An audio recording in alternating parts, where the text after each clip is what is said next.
Right then, Ollie, the roadshow has moved down to Adelaide. How is it?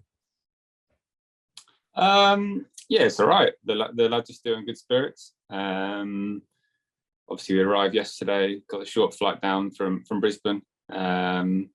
Weather's a bit cooler here, which is quite nice. So feels a little bit more English, which hopefully will be in our favour. I thought you bowled really well, actually, in the last Test match. You had no luck as well, and considering you hadn't really had any preparation going into it, but how did you all debrief the first Test match? We sort of actually parked it a little bit and just said, let's focus on the next one. Stokesy spoke really well after in the change rooms and said, let's just start again almost. We've got 4 matches left. Let's view it as a 4-match series and try and win sort of 2-1 or 3-1, whatever it would be. So we sort of parked that game a little bit and tried to move on very quickly as a group onto this one.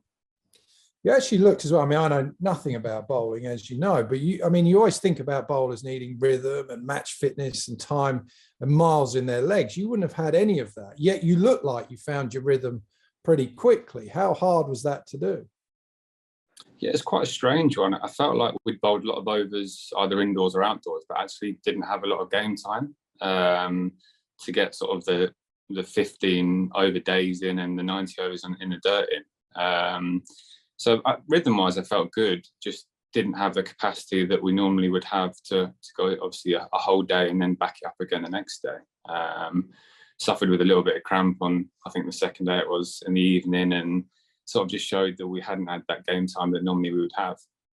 So do you feel then actually, in a way, that because you've had that one game, you're actually in a better physical condition to be able to go through the next game?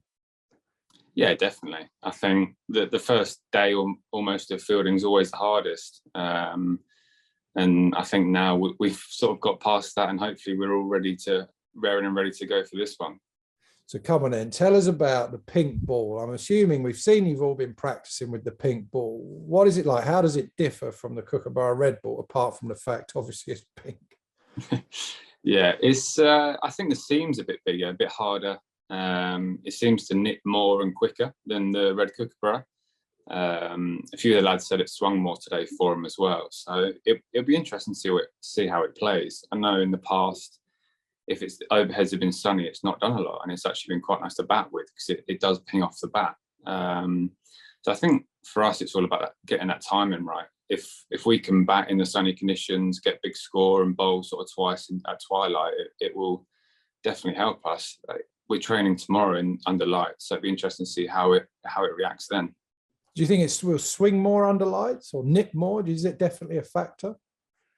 The batters talk about, like, with the glaze on the ball sometimes and the lights on the ball, it's harder to actually pick up length, and sort of you get drawn into playing more than you normally would. So I think it definitely sort of deceives batsmen a little bit with the light, and I think it does nip more under the lights as well. You also, what I've enjoyed, I think, the most about you is it doesn't matter who you're bowling at. You sort of come pretty hard at them, and you like to attack the batsman, as it were. You bowl at your length hard, and you're always letting the batsman know you're in a contest. Is that fair? Is that something you try to do? Yeah, definitely. I think it's sometimes it's for me, not just the batter. Try and get myself going, get into the battle, maybe settle any nerves that I have, and just get into the game a bit. And I think also it helps the team sometimes as well. Sometimes if we've started a bit flat or we've not started how we would like, if I can get into the opposition and help the team sort of get fired up a bit more, we can use it in that way as well. Now, I know you're not the captain, so you're not going to necessarily know this, but we're sort of assuming that everyone's pretty much fit now. So you've got Broad Anderson, people like that back in the mix. Is that the way it looks like from what you see in training? Yeah, everyone trained today. Everyone looks fully fit, so it'll sort of be a battle for places now between the bowlers for the game, really. Everyone's pulled up well as well, even though it was obviously a tough sort of day in the field for us. Everyone's pulled up well, so hopefully we'll have our full strength side this game and go hard. All right, mate. Well bowled in the last Test match, and best luck for this one. Thank you. Cheers.